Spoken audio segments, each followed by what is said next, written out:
Their back and their front, 2 bimbos. 4 massive breasts, 2 tiny brains. Conjoined twins, Season 2. What happens when one finds religion and the other finds work as an exotic dancer? Find out, only on CNT. Princess Rabbit Bubblegum!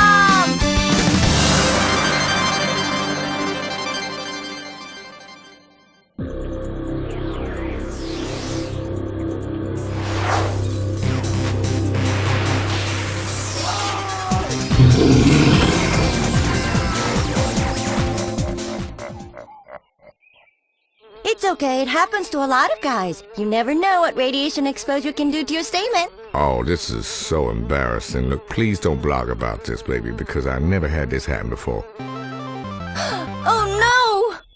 Yes, Master. Get your ass back down to the training facility. I know I'm late for the sexually arousing training montage. I was just, tending the garden. Are you even listening to me?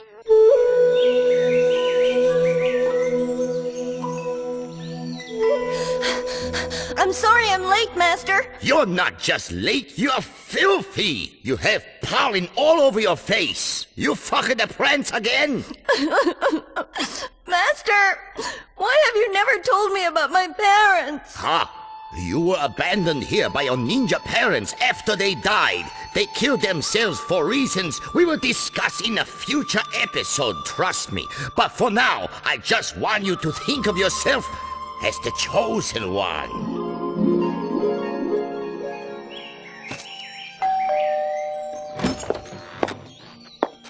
What the fuck is this? I didn't order anime whore.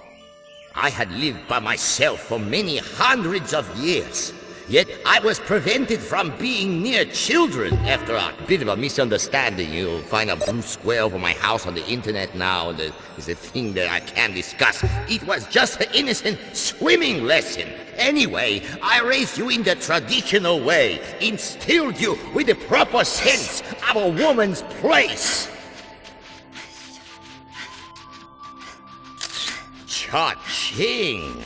I trained you in the dark arts vital for fighting evil. I made lots of long-winded speeches that made no sense. As the wind flows, so the spirit departs. But then, what about memories? What are they?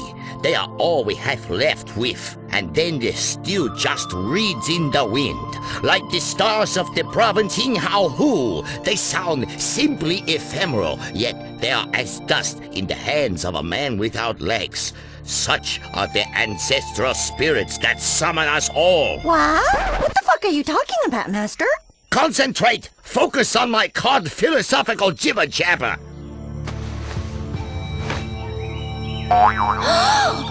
Yes, I think you understand now. You're nearly one with the sword, yes, yeah. Soon you'll be ready for 2 swords at once. Then you get paid extra. But how do I know I'm destined to be a great warrior? And why do I always have to wear such skimpy clothing for training? And why do I have to have a cute teleporting animal sidekick who never does anything useful? Saki! Oh, Saki, you made a mess, you annoying turd! Why? Merchandising, of course! You have all the makings of a great warrior. Eyes as big as saucers, natural pink hair, ridiculously huge breasts, a hairless vagina that you have no shame in exposing. Pencil-thin arms, come on! You are ready for the final test.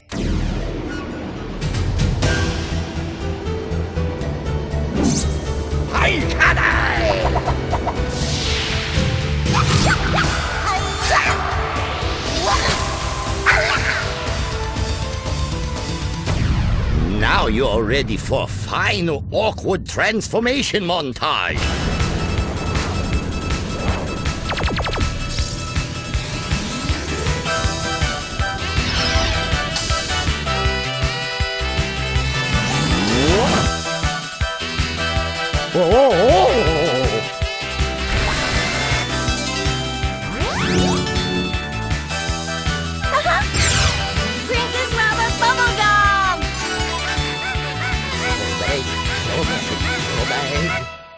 You are the only hope we have. Save your dead ninja parents' souls. Team up with a moody, angst-ridden, overly effeminate, androgynous, sword-wielding teen boy. Defeat the alien armada. Loop animation a lot to save production costs. Just like last time? Yes, only this time, futurist Tokyo is not under threat from the forces of darkness. It's not? No! It's under the threat from the forces of evil. Now, trust me when I say this. I'm a total expert in this area. The forces of evil just can't stand the forces of darkness. They can't? No! Please, one is East Coast, the other is West Coast. I mean, if you listen to the way that they sound, it's completely different. One doesn't even use instruments in the tracks. The other one is all like looping and like... You know, like that stuff. They tried group therapy and everything, but it hasn't worked out. Let's head to the next scene because I'm talking nonsense again. Oh, yeah! Stupid bitch! Ha-ha! Ooh, yeah! Hey, why didn't you help me? Oh, too horny to fight crime. Why do I have to say that line in every film? This is terrible. Merchandising. Oh, okay. That sounds artistic. Oh, excuse me. What's wrong with you? Are you blind? What, yes. I'm so sorry, me and my big mouth. My sight was taken from me by the shogun of Teppanyaki. It was this terrible hibachi accident. The onion volcano was too powerful, and my parents were burned alive. I'm a blind samurai. I'm unable to love. You're not exactly a samurai. Yes, I am. Well, then you picked out the wrong costume. Shut up. This outfit is easy to make into a plastic doll. Okay. Well, I wanted to be a ninja, really, but I mean, your parents are ninjas, and they dead, which is even better. So they made me into this goddamn samurai, Yeah? Well, I'm a sex fantasy for creeps. Oh, that sucks. Tell me about it. Anyway. You want to hear something that sucks, okay? The last thing I saw was a man flipping shrimp tails into his hat. Imagine that, okay? Get your mind around that. Flipping shrimp like on a cruise ship. Forever. For eternity. Terrible. What a strange way to go blind. Well, at least he won't be hard to find. I could help you get revenge on the shrimp tosser who took your sight. But it won't be easy. He has restaurants at strip malls across the world. What's your quest? Visit the graveyard. I have to visit the graveyard. And pick up a carton of Redwood Lights on your way home. Remember, lights, not the menthols. I am jonesing.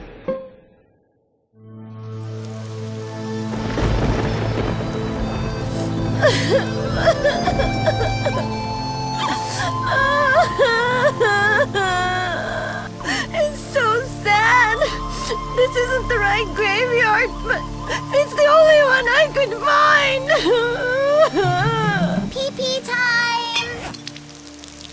Okay, I'm just gonna stand here and look moody, okay? Fair enough. You're blind and you're dressed wrong. Shut the fuck up, bitch. You jealous. Come on, let's get out of here before anything interesting happens.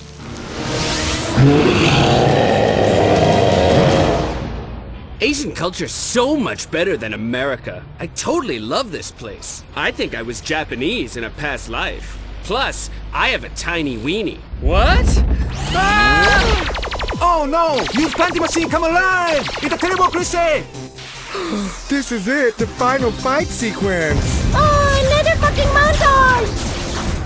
Help! I'm poorly dubbed and we're running out of funds for translation.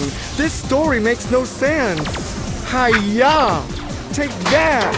Ooh, I'll scratch you! Dead body freezer box telephone! Yes! Translation problem!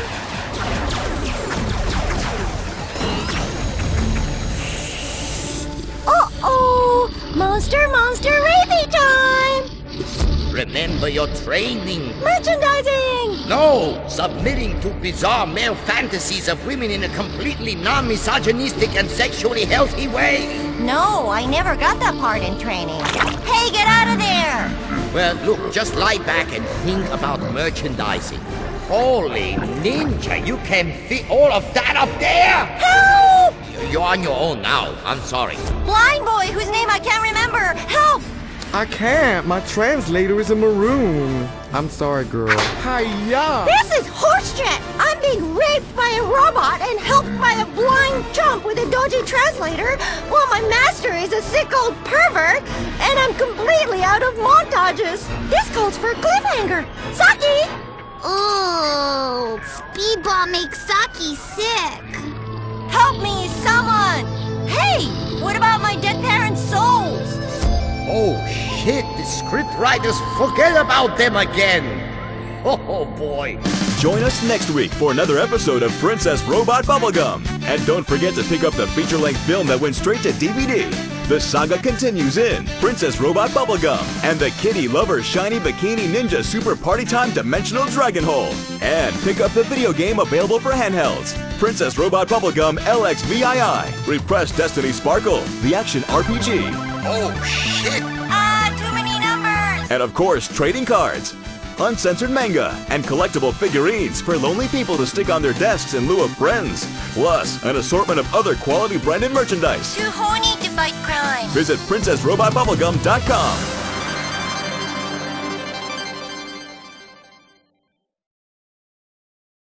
Rich guys make me so wet. Marry rich. It's all that matters. The season finale of Gold Diggers of Liberty City is next week. Oh, Daddy. The competition gets stiff on CNT. Tonight, in a time of unimaginable wealth and poverty, incredible drunkenness, and immigrants gone wild, the city of the future takes a look in the mirror of the past and says, "What the fuck are you looking at?" and then exposes itself in public. Yes, the remarkable story of Liberty City continues in A History of Liberty Part 2, Building Big, Ripping People Off. Major support for this series is brought to you by the Bank of Liberty, who say, "Thanks for the bailout, America. We needed to make yacht payments and to keep our offshore accounts topped up." If you look at the faces that make up the palette of Liberty City today, literally millions of faces, of different hue and tone and hairiness, from all corners of the earth, seething with hate, raging with fear, boiling with anger at the high prices, corrupt police, and strippers with annoying Russian accents, then it can seem like not much has changed in Liberty City in 150 years. Still, they came in hordes to a place that hates you as soon as you arrive. And that attitude is what makes Liberty City the remarkably putrid yet insanely overpriced metropolis it is today. We continue our epic story of A History of Liberty. My great-great-grandfather, Seamus, left Ireland in 1825 and arrived by boat in Liberty City. He was stunned. He'd heard about this magical place with like gold coins and gay unicorns and a lot of rainbows and like policemen who didn't wear any trousers, but what he actually found was this sweatshop construction job. In those days, things were very different, construction workers actually worked instead of drinking during lunch and setting up inflatable rats and sexually assaulting strangers. Nice tits! You're disgusting. By 1830, Liberty City was being flooded with Irish immigrants who were told that American girls were easy to get into bed when they heard a foreign accent. Yeah, it's true. The birds are easy. My family's lived in America for generations, and it's because of my pride and heritage and desperation for some kind of identity that I fake this accent all the time. Soon the trickle of Irish immigration became a flood. The Irish, who were so busy drinking and chasing rainbows and sleeping with midgets, forgot how to grow potatoes. A famine spread across the land. How do you mess up growing potatoes, for crying out loud? It's a tuber, for goodness sake. 1/8 of Ireland's population came to Liberty City in about, 15 minutes. Local businessmen loved it. Finally, they had found them a group of people they could pay less than they pay the blacks. It's about competition, a free market. Just like today, some people looked down on the Irish. Streets at night were full of ruffians. Riots broke out every evening. There were working-class riots against the upper class, anti-Irish riots, anti-black riots, anti-English riots, soccer riots, pacifist riots, girl-on-girl hot riots. Before the invention of television, most people had nothing more interesting to do of an evening than setting fire to their neighbors. At the same time, you begin to see this incredible migration from the south, migrating just like birds, shitting on everything and making too much noise. People from the south headed up to Liberty City because they'd heard now, hey, there's this place that's even more racist than where we live. And you can go there and hate people from all over the world, freely and openly, like a true American. The energy of the city would break over you like a fat woman climaxing. A sweaty, heaving mass that cannot be stopped. A disgusting, sticky, and smelly underbelly screaming in your ear, drowning your soul. And afterwards you feel terrible about yourself and promise never to drink again, hoping no one saw the disgusting trollop you left the bar with. You going out, baby? To satisfy the carnal desires of the population, the city's first newspapers appeared in the late 1830s. Residents instantly demanded less political coverage, preferring stories of moral degeneracy, crime, sex, muggings, and especially rapes, which were always on page 3. The Liberty Tree published its first edition in 1835, and every time they would expose how dishonest politicians were robbing people blind, the public would criticize the media for institutional bias. Anyone who badmouths politicians or big business has an agenda. Idiot liberals, usually drug users and open homosexuals, always unduly concerned about the truth. Scared of being left out of all the fun, early bankers showed they could destabilize society as well as anyone. In 1857, the markets of the exchange collapsed. You had huge panic in the financial district as everyone realized a bunch of assholes in suits had duped America with a giant pyramid scheme in which they made out like bandits and everybody else got shit on. The poor got poorer, and there was no Social Security or Medicare to help people. Yes, sir, those were truly grand times, when we let the weak die in the streets rather than prop them up. It's what America's all about. Every man for himself and steal what you can when no one's looking. To help the city feel better about itself, one of the largest public works projects in history came to completion. Middle Park. Oh yeah, it was really remarkable. They took a patch of open land and put a wall around it and spent a lot of public money calling it a park. The park was another example of unparalleled American ingenuity. Copy something from Europe and pretend you invented it. The builders of Middle Park hoped that the classes could now mingle and buy drugs from each other. However, African Americans were excluded from the park entirely. Oh, I don't about that. What? Yeah, I didn't say anything. No, not much. You know, only elegant carriages were allowed. Working-class vehicles like lowriders and hybrids were barred entirely. The park had a list of rules a mile long.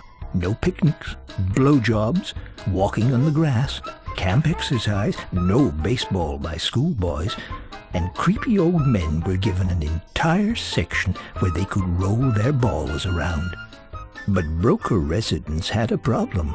Rowing to work across the Humboldt River was abysmal, and rowing home drunk resulted in many naval accidents. Plus, local manic depressives complained there was nothing tall enough to jump off and kill yourself. So construction began on the Broker Bridge.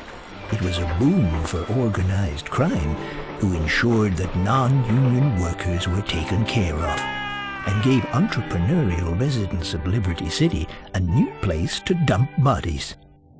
At the same time, a dark cloud was growing over the fledgling nation. The rise of Liberty City was a menace to the Southern way of life. Focusing on education, arts, interacting with people of other races was such a threat to the incredible civilization of the South that some states began to consider seceding from the Union. These were true patriots. They loved America so much they wanted to leave it. Some residents of Liberty City were Southern sympathizers during the Civil War. They liked the idea of drinking a 12-pack of crap beer each night, eating at breakfast buffets, and listening to rock bands that played 2-hour guitar solos. In 1863, the first draft was announced to bolster Northern troops. The citizens were enraged, drunk and angry, armed with iron bars, ninja swords, survival knives, and Chinese stars. The draft riots began. An emergency message was sent out via telegraph. Then, the telegraph lines were cut. The wealthiest nation in the world was in anarchy, and not the good kind of anarchy where you cop a feel in the mosh pit at a punk rock concert. Mobs formed, and to show the South that they had nothing on being two-faced bigots, rioters in Liberty City went and burned down an orphanage full of black children. People misunderstand. Well, it's a culture of heritage, not hate. You can see that in our Civil War reenactments in the park. We reach out to the black community, but nobody is interested in learning about history by getting the tar whooped out of them and then set on fire and shot. Strange, really, when you think of it.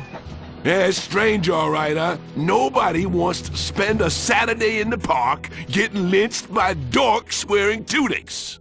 Soon, horrible liberal musicians made protest songs asking America, "Civil War, what is it good for?" And America said, "We don't have TV yet, so it keeps things interesting." The Civil War was the crossroads of our nation, and at that crossroads was a truck stop, a fireworks stand, and a place to buy rebel flag souvenirs, and lighters with naked ladies on them. And one of those machines where you put in a quarter and that claw comes down and tries to pick up a stuffed pig, but it never really does. So you go out to your truck, and a lot lizard is out there, and she says, "I'll blow you for $20. And you let her. Then you kill her and burn the body. That's the American experience in a nutshell. The reason this war lasted for years was it took so damn long to pack a rifle. You know, we Southerners move slow and methodically. We chat a bit, tell a racist joke, go fishing, pack a rifle, take a nap. And sometime in the afternoon, you know, when you get around to it, you try to find you a Yankee or colored person to shoot. We never had a chance, really. But we'll rise again, I promise you that. After quite a few years of hard fighting and cheap novels and terrible speeches, the war was over. Everyone could go back to the peacetime pursuits of mutual self-loathing and throwing bags full of turds at freaks. It was a time of leisure and rebuilding in the North as carpetbaggers had destroyed the great civilization of the South. A civilization they misunderstood terribly. Ha! The reason they're called red states is because of the bloodshed trying to get a bunch of hillbillies to act like decent human beings. Okay. Residents wanted to relax after having won the war and celebrating with massive tailgate parties. So the new art of leisure began in Firefly Island, a quiet seaside district that featured hot dog eating competitions, condoms floating in the surf, and roller coasters that derailed and maimed people. Plus, freak shows where you could point and laugh and make dwarves and hairy women cry.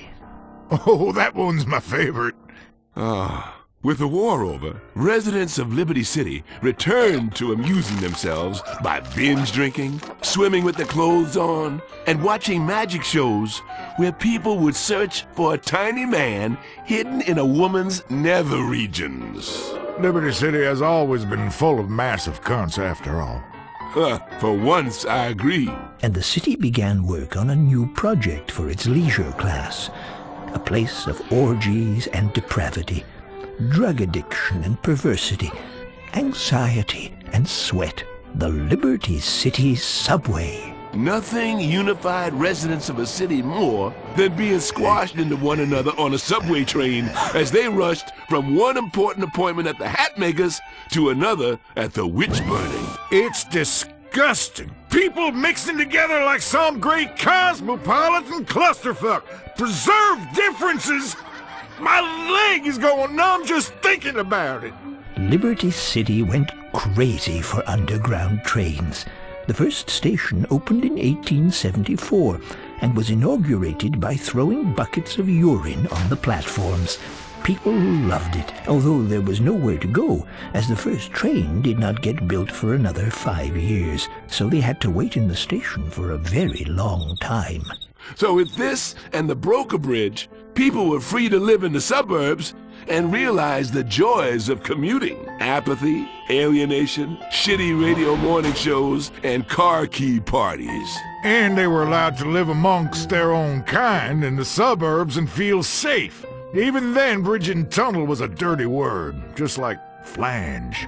Ooh! Has anybody seen my medication for my angina? I mean you, boy.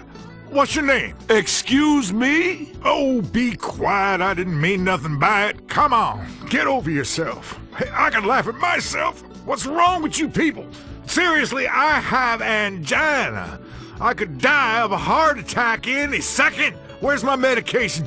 I'll bet you stole it just to get high. Say what? Are you hillbilly? With that, the island of Algonquin was free to grow into the capital of a massive metropolis, to expand beyond its borders. So what did they do? They built massive skyscrapers and looked down on the other boroughs, of course. Is there a doctor in there? Boy, get me a doctor, please. Ah! Ignorant cracker.